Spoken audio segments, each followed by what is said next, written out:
Hello aspirants, this is the very first video of the playlist that we spoke about in the previous video, and here we will be discussing the constitutional development of India as a part of the high yielding topic discussion, and the first subject that we have picked is polity.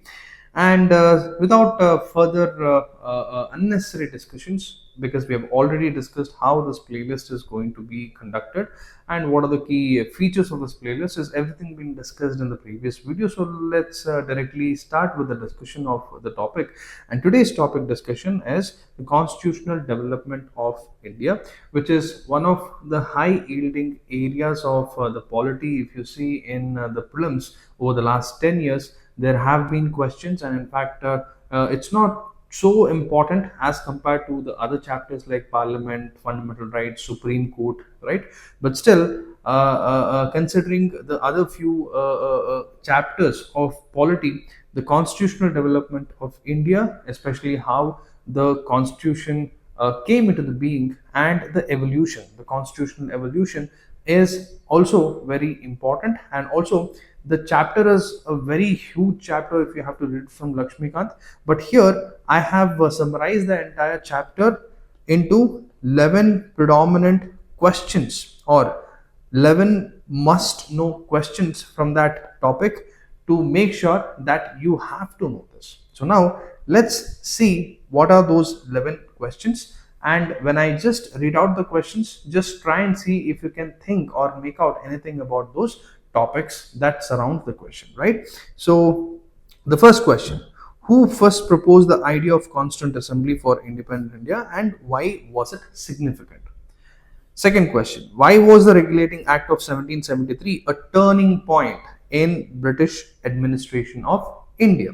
Third question: how did the Amending Act of 1781 and the Pitt's India Act of 1784 reshape the colonial governance? Fourth one: how did the Charter Acts of 1833 and 1853 contribute to the legislative centralization and the constitutional development?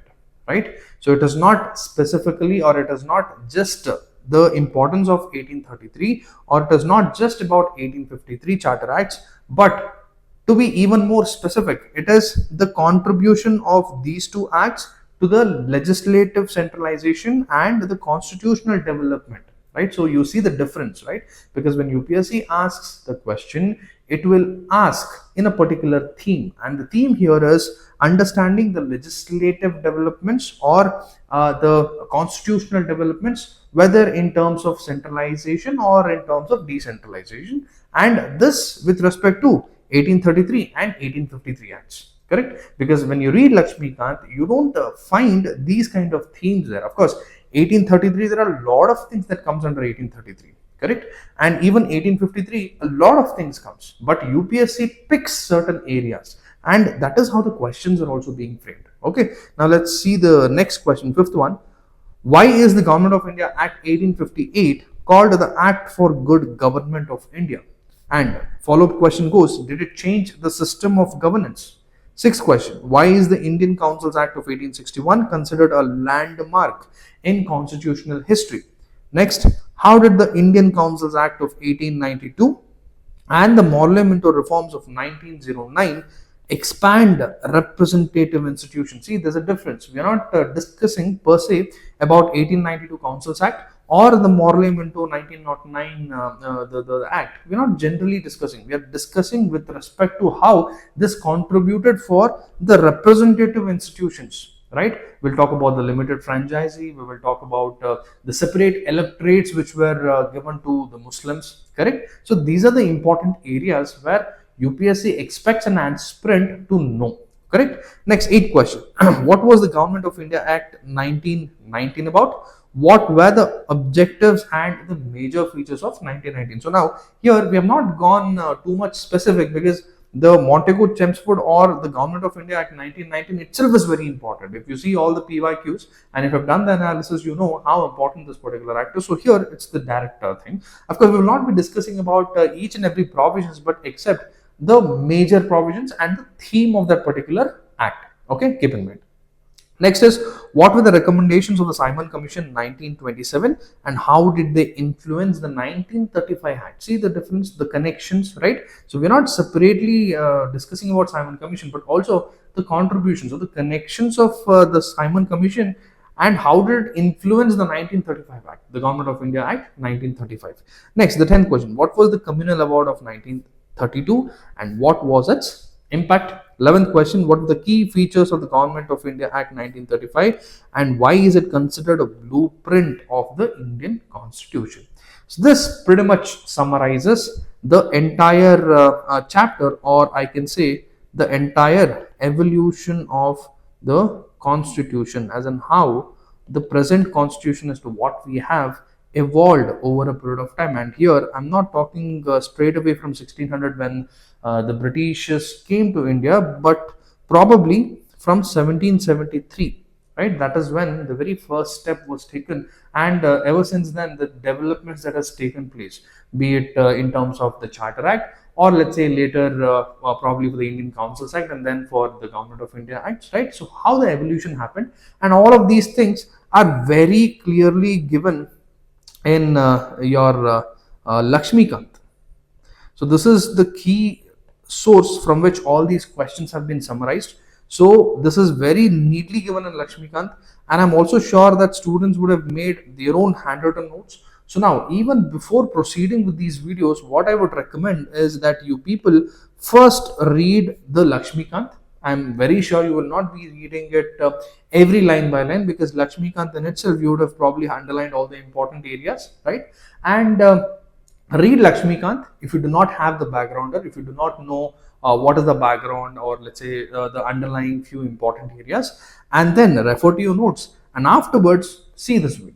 Okay, so that is when it will make more sense. And for students who already have done 3-4 revisions, who knows the backgrounder and everything, just simply read your notes, the notes that you have made, and then start watching this video, right? And also another important disclaimer that this is not a mains discussion. Although you can see everything in question answer format, please mind you, this is not a mains discussion, because the questions in mains also you cannot expect these kind of direct straightforward questions. So here I am pretty much mimicking, or I'm pretty much trying to activate, or let's say touch the recalling part of your brain where I want you to recall. So with every question that you read, you should be in a position to recall. Okay, so now let's move on to the answers, right? The explanation. So now, first question, who first proposed the idea of Constituent Assembly for independent India and why was it significant, right? So I hope you have paused the video, and with every question that you read you might have thought, right? So now let's go to the answers. So the idea of Constituent Assembly was first proposed by M.N. Roy in 1934, and this was later adopted by the Indian National Congress 1935. The proposal was significant as it asserted that Indians alone should frame their constitution, reflecting the principle of popular sovereignty, right? So these are the important data which is very much required, and this thing is also very important. M.N. Roy, because he was the first person to propose the idea of a Constituent Assembly, and this Constituent Assembly later drafts the constitution, and also it acts like a first parliament as well. So which everything in detail with respect to how the Constituent Assembly or the making of the constitution, you study it in a different chapter, the second chapter, right? So that is not part of today's discussion or this particular video's discussion, but here we are only focusing on the evolution of constitution. But before that, even this is also important as to who proposed the idea of Constituent Assembly for independent India. Anyway, now talking about the things that happened before our independence, right? And it starts all the way from Regulating Act 1773. So why was the Regulating Act 1773 a turning point in British Indian administration? So now when you read the first chapter of Lakshmikant, right, the very first thing you read, or the first subheading, is the Regulating Act of 1773. So now you read it just like that. It's just one way, all the information that you're putting in. So now here is the question, right? What is the thing that you have to get from the 1773 Act? So now, why was the Regulating Act of 1773 a turning point in British administration of India? So this is what is the important dimension, right? So now, why was it? Because it was the first attempt by the British Parliament to regulate the affairs of the East India Company, because we already know that ever since 1600, ever since the British East India Company first came to India, it carried out its trade, and it did a lot of things. It meddled with the Indian local administration, especially by creating a lot of advantages for itself, and also playing the kingdoms of the India, especially the rulers, right? You know the story in the modern, the history that you study, the medieval history, or even let's say a bit of modern history wherever you study, you will understand how Britishers played it. I mean, especially the East India Company did, a lot of things to establish its stance, right? But however, the first attempt by the British Parliament to regulate the affairs of the East India Company, British Parliament is the entity that we are talking about, which was in Britain, right? So this is the very first attempt when the Britain, or the British Parliament, or the British Cabinet, right, the Britain Cabinet, it took the first measure to regulate the affairs of the East India Company in India, and it created the office of the Governor General of Bengal. Earlier, there were governors of Bengal, governors of Madras, right, governors of Calcutta. I mean, sorry, the Bombay. So now, in this particular act, it turned the office of the Governor of Bengal to the Governor General of Bengal, and made the governors of Bombay and Madras as subordinates, and also it established the Supreme Court at the Calcutta. It's like now the judiciary is been added, right, to maintain the checks and balances, correct? And also this marked the beginning of the centralized administration in India, because now someone is trying to take the authority, or someone is trying to keep someone accountable. The British Parliament is trying to keep the East India Company accountable for its affairs in India, right? So this is the very important dimension of this Regulating Act 1773. And with this, the important thing to keep in mind is the establishment of Supreme Court, and the first Governor General of Bengal, Lord Warren Hastings, right? So he was the first Governor General of Bengal. So that is also, of course, UPSC will not ask it, but it is good to know. But very important thing is the establishment of the Supreme Court at Calcutta, because this establishment led to further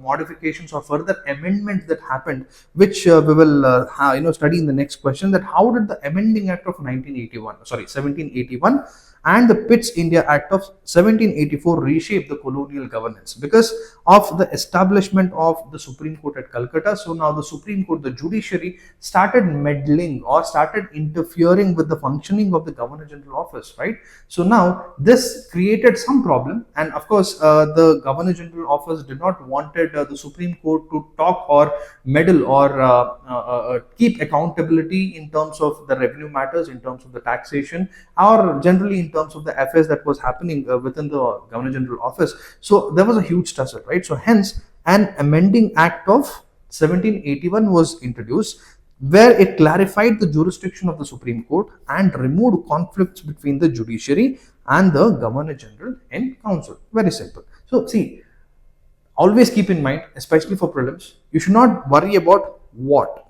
rather you should worry about why.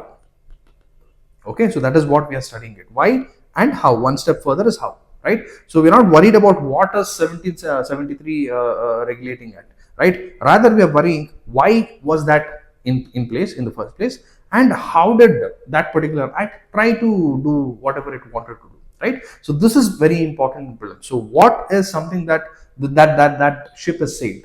Now we have to focus on why and how, right? So that is what we are doing. So how did this Amending Act change, and along with that the Pitt's India Act of 1784 reshaped the colonial governance, right? Colonial governance. So the Amending Act of 1781, as we discussed, it gave a clear-cut distinction between what the judiciary should do and what the Governor General and Council should do. And then along with that, the Pitt's India Act 1784 introduced the dual government between the company and the British rule. I think you might have read the Court of Directors and Board of Control. So Court of Directors, they undertook or took care of the commercial activities, and the Board of Control mostly took care of the political affairs of the East India Company. So now Quits India Act introduced that diarchy, or let's say the dual government, right? This is also one of the very important area, and it established the board of control to supervise the political affairs, and it had court of directors who took care of the commercial affairs also, and strengthened the parliamentary control over the Indian administration. So parliamentary control here doesn't mean the Indian parliamentary, but the British parliamentary control over the Indian administration. So now you can see a small modification, a transition is being happened in the East India Company, where now dual government system has been established. That initially, you have to keep in mind, East India Company came to India only for its commercial activities, commercial purpose, for trading. So now with the introduction of this BOC, the Board of Control, it moved, or let's say it started taking its baby steps towards the political affairs of the India, or started the administration journey of India, right? And also it strengthened parliament control over Indian administration. Next question: how did the Charter Acts of 1833 and 1853 contribute to legislative centralization and the constitutional development as well, right? So this is also very important. And before this, there's another important Charter Act as well, 1813. So this is also very important, because this is the time when even almost 1 lakh rupees were set aside for the education, the developments in the education sector in India.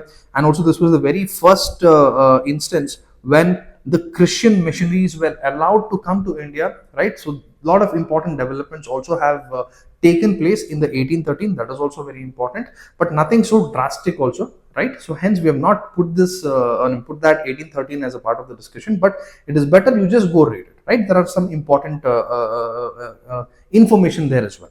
However, let's directly move to the 1833 and 1853 Charter Acts, which contributed to the legislative centralization and the constitutional development, right? So here the 1833 Charter Act made the Governor General of Bengal the Governor General of India.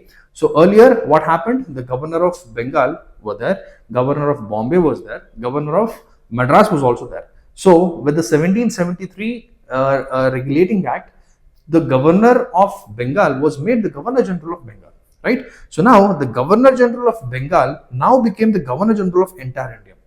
And for all the viewers, please use the comment section and let me know who was the first Governor General of India, right? That is also very important. Good to know. Not essentially required to know, but it is good to know, right? And vested him with exclusive legislative powers. So now legislative powers means now they are making laws, right? They are creating rules and regulations. They are legislating certain things that are supposed to be used to govern, right? To govern or to control the people or to control the administration of the Indian subcontinent. Correct. So now it vested exclusive legislative powers, and it ended the commercial functions of the company and added a law member to the executive council. So now the entire commercial functions of the East India Company was pretty much ended, because see, people who have read, who they might definitely know, but people who have not read, it is important to know that in 1813 another important things happens, right? 1813, what happens? The monopoly of the East India Company were abolished, right? Earlier, monopoly was there with East India Company to trade in India. So, in 1813, what happens is that the monopoly that East India Company had, it will be abolished, and now all Europeans, or let's say most of the British merchants, whoever wanted to trade in India, now it created an open market, and there were an exception as well, exception for the trade in China, and also exception in the trade for tea. Except these two exceptions, right? Except these two monopolies for the East India Company, the rest of the monopoly that East India Company had was removed, and all of the merchants from Britain or let's say Europe were allowed to come to India to do their trade. However, in 1833, even these two exceptions were also removed, right? So now it was very clear that the commercial functions of the East India Company were pretty much ended. And another important thing, it added a law member to the executive council, because now they wanted to codify all the laws, right? And even the introduction of IPC, right? Right now we don't have the IPC, right? Sorry, we have the IPC.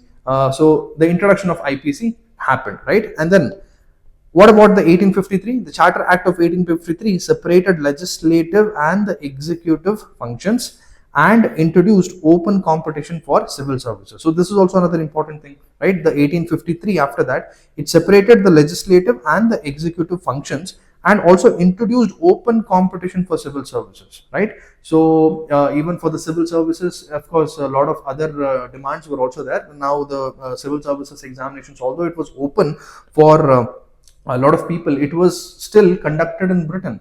Now, even further after that, people wanted that civil services should happen in India also. So even that also is one of the important feature going forward. But for now, with respect to the legislative centralization and constitutional development, you just have to keep in mind, or just have to look around the theme where it talks about the 1853 Charter Act, where it now introduced the open competition for civil services. However, in 1833 also it talks about civil services, because if you read Lakshmikant, there is 1833 civil services also it is mentioned, but the initiation to keep the civil services open, right, was happening, or let's say happened in 1833. However, in 1853 it was kept open, right? Simple. And it marked the move towards constitutional governance, because now here everything is clearly distinguished. It separately created the legislative and the executive functions of the Governor General Office, and also it marked a move towards the constitutional governance. So this is the theme that is very important, right? The theme where it says it marked a move towards the constitutional governance, right? So if there is a question which of the particular incident, or let's say which of the particular acts or let's say were the initial stages when the East India Company moved towards the constitutional governance, you have to know it is the 1853, right? Anyway, next question. Why is the Government of India Act 1858 called the Act for Good Government of India? Did it change the system of governance? Because see, now it had already moved towards the constitutional governance, right? And also talking of which, this particular Government of India Act 1858 happened aftermath of your 1857 revolt. So now, obviously, the Britain wanted to appease the people of India, and also wanted to make sure that the governance which earlier it had, which also created this huge rift in the Indian subcontinent, because most of you people know what happened in 1857 revolt, right? So now it wanted to change the system of governance. So now, did this 1858 Government of India Act change anything, right? So the act transferred power from the East India Company to the British Crown. So this we know. And also the Governor General of India, the post was now turned into Viceroy, right? The Governor General of India, this was now after the 1858 the Government of India Act were now started calling the Viceroy of India. The office of Governor General were abolished, and now Viceroy came into the picture. And also it introduced another office, the office of Secretary of State for India. So this person is from the British cabinet, and he used to stay in Britain, and then to him the Viceroy is the subordinate who used to update him or give him all the details about what was happening. And basically he also had his own council as well, assisted by the Viceroy Council. So all of those things, right? However, 1858, these are the very important dimensions, that the act transferred the power which the East India Company had now directly to the British Crown, and then it introduced the office of Secretary of State for India, who was a person from the Britain cabinet, right? And it also ended the dual system of control, which earlier we spoke about, right? The Board of Control and Court of Directors. So it ended that. However, it did not introduce representative or responsible government. So this is very important for prelims, right? So it did not introduce let's say did not create any representative or responsible government, and governance pretty much remained authoritarian itself.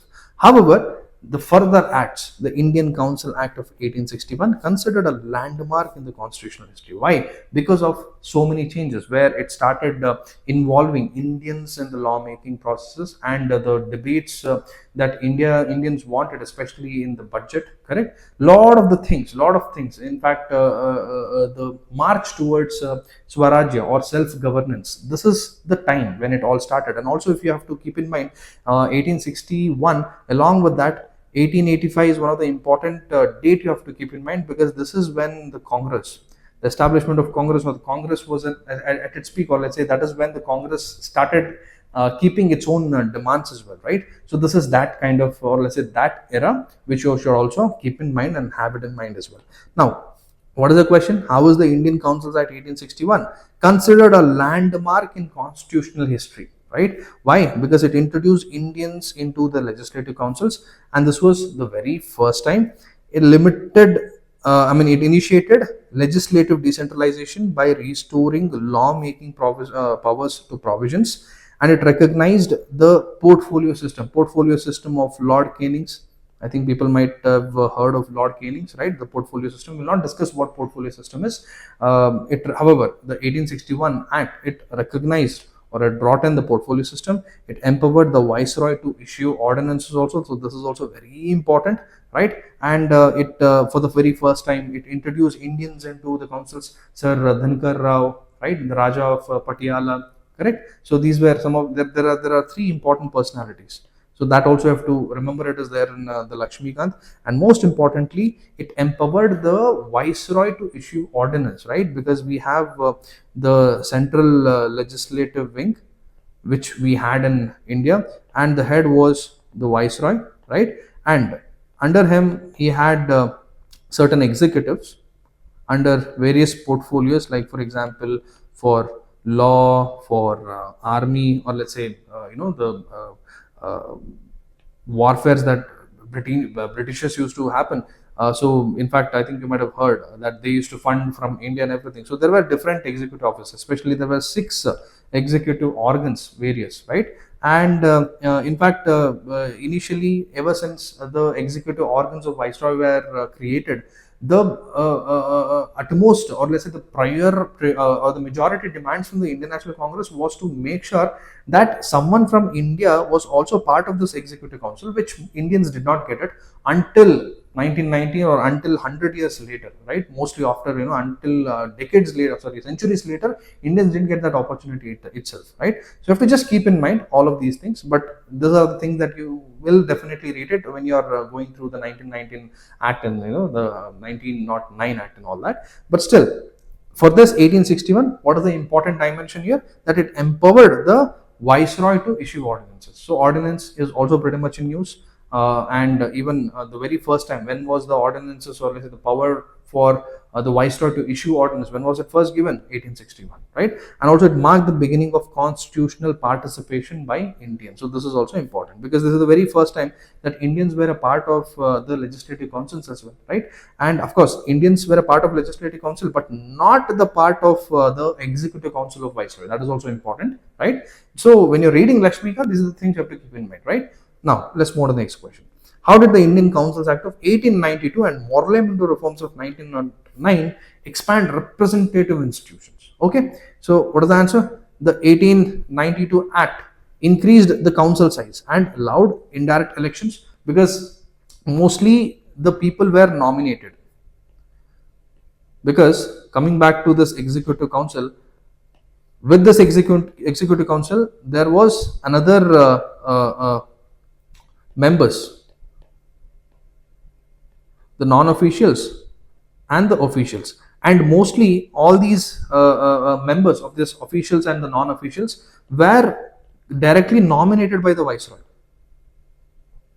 Okay, so the demands of the Indian National Congress was that why should the viceroy nominate the officials and the non-officials, rather create an elections, right? Create some sort of elections where people will directly elect their representative, right? And however, it also increased the council size as well, because earlier the council, the members put together from non-official and also the official were, I think, around 6 plus 6.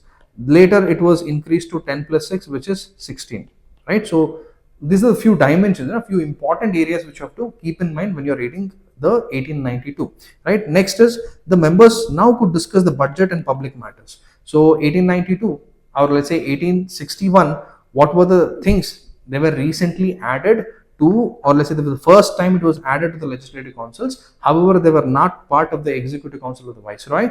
But in 1892, after further demands of the Indian National Congress and all the leaders, now the members could now talk about the budget, can discuss the budget and public matters. However, they did not had any option of asking supplementary questions, or did not have a vote on the budget as well. That is also very important. However, now they could at least discuss, right? And most importantly, Morley-Minto Reforms 1909 introduced separate electorates for Muslims, and then it expanded legislative councils and allowed Indians in executive councils. This is also an important dimension, and legalized the principle of communal representation. So Morley-Minto Reforms, communal representation, that is also very important. You have to keep in mind. Let's move on to the next act, the Government of India Act 1919, which is one of the very important one. It is also called as Montego Chelmsford reforms, right? And what was the objective here? It was to introduce, or the introduction of the responsible government in India, and it introduced the diarchy in provinces, established bicameralism at the center, not at the provincial level but at the center, and expanded franchisee and Indian participation, and also provided for public service commission and a statutory commission as well. So these are the important areas and dimensions you have to look for in 1919 Chelmsford Act. Next is, what are the recommendations of the Simon Commission 1927, and how did they influence the 1935 Act? So here, if you see, there are 3-4 important dimensions which you have to focus on. Recommended the abolition of diarchy and introduction of provincial autonomy, suggested creation of an all India federation, and then rejected the demand for dominion status. And many recommendations formed the basis of the Government of India Act 1935, which came later, right? Many of the recommendations, okay? And what was the communal award 1932, if you can just think, and what was its impact? Yeah, it was announced by the British Prime Minister Ramsay MacDonald, and it was provided to create separate electorates for minorities, including the depressed classes, and it intensified the communal divisions as well, and this led to the Pune Pact between Gandhi and Ambedkar. So these are some of the important areas, dimensions. So time and again I'm stressing, people who have read Lakshmikant 3-4 times, or people who have made notes and have revised or practiced their notes, or let's say now who has revised everything, now seeing the video, now you will know where to focus. This is not a crash course, neither this is any sort of polity lecture, but this is something which is pretty much like a revision class for those who are preparing for the prelims and is going to give their productive written this year, right? Now coming to the last question, what were the key features of the Government of India Act 1935, and why is it considered a blueprint of the Indian Constitution? First, provided for an all India federation. Second, introduced provincial autonomy. Third, it established diarchy at the center and created a federal court, and also it expanded the franchisee, and many provisions were later adopted in the Indian Constitution, making it a constitutional blueprint. Of course, the time has already exceeded. We will not be able to discuss everything in detail here, but with this, I think you might have gotten an idea as to how to, kind of read the Lakshmikant. So now this is the very first chapter, and now I have summarized the entire chapter in just 11 questions. And now when you read everything in this question answer format, so now you're reading the question and something is happening in your brain where you're just now going back to that memory which is stored and kept and locked somewhere in your brain. And now you're trying to knock it and then, come out with all the informations that was previously there, right? So now the same thing is also what you do in the prelims examination. When you take the prelims, you see a question and then you go back, you open that locker and get that information, right? So when that happens in the very first day in the prelims, that is the problem. It will take a lot of time. It will be either, making you confused, right? And things will be disastrous. Rather, read everything in the question answer format. Okay. So I hope the video was good, and if there's anything else you need, probably any reiteration, or let's say any altercation, or let's say any changes, you could definitely let us know in the comment section. We will meet with the polity lecture 2 in the tomorrow's video. Until then, stay tuned. Signing off, this is Madan Gopal. Have a beautiful day.